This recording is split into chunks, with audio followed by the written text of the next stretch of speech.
एक सेठ जी ने अपने छोटे भाई को 3 लाख रुपए व्यापार के लिए दिए।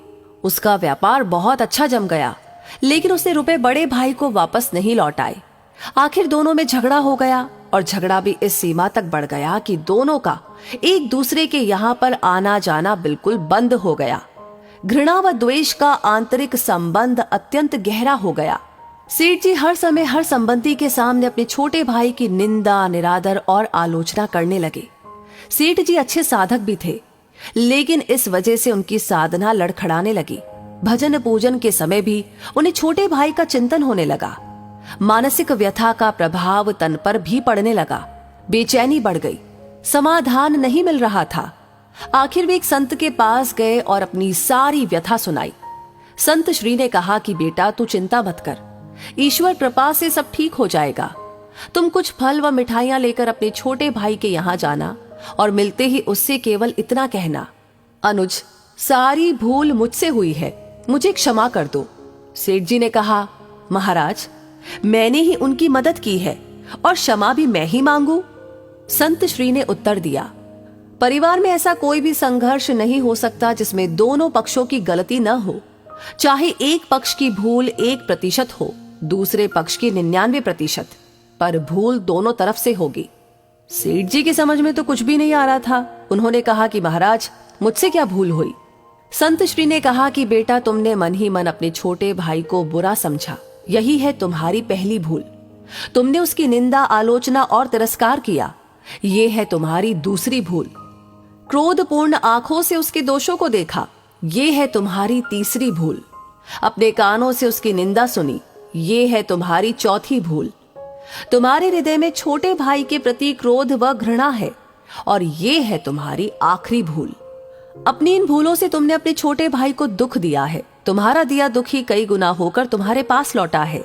जाओ, अपनी भूल के लिए क्षमा मांगो, नहीं तो तुम न चैन से जी सकोगे और न चैन से मर सकोगे।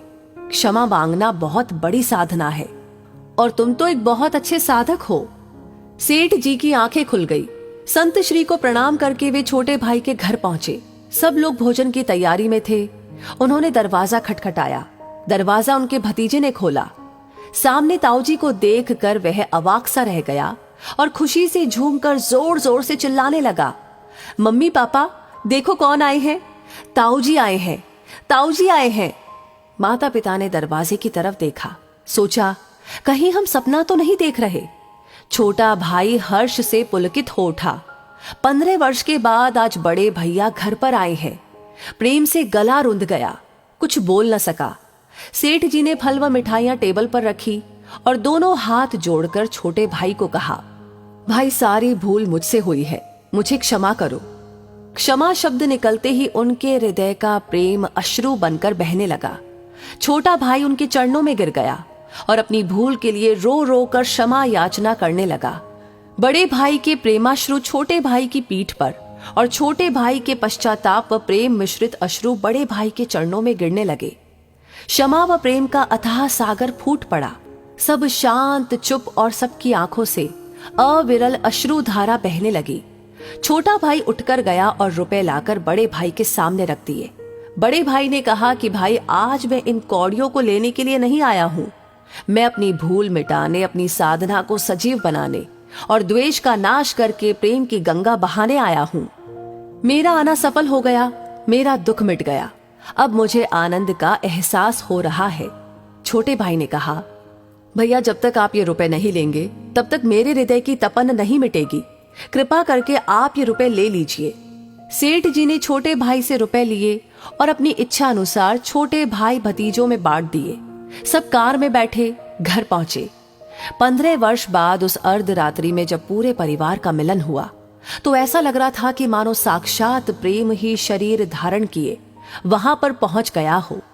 सारा परिवार प्रेम के अथाह सागर में मस्त हो रहा था।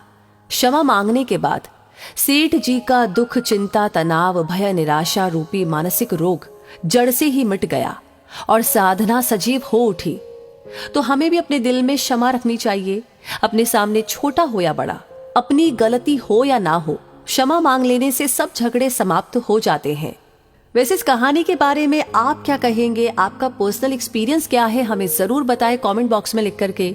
और अगर ये वीडियो, ये कहानी पसंद आई हो तो प्लीज इसे शेयर करना बिल्कुल ना भूलें, क्योंकि आप जब शेयर करते हैं, आपके कमेंट्स जब आते हैं, आप जब लाइक करते हैं, तो ये सारी चीजें हमारे लिए होती है हर दिन के लिए इंस्पिरेशन, ऐसी कहानियों पर काम करने के लिए और उन्हें आप तक पहुंचाने के लिए। तो अपना ये प्यार बरकरार रखिए, हमेशा की तरह भर भर कर दीजिए। साथ ही साथ हमारी हर वीडियो आपको सबसे पहले मिले, उसके लिए हमारे पेज को फॉलो करना बिल्कुल ना भूलें। धन्यवाद।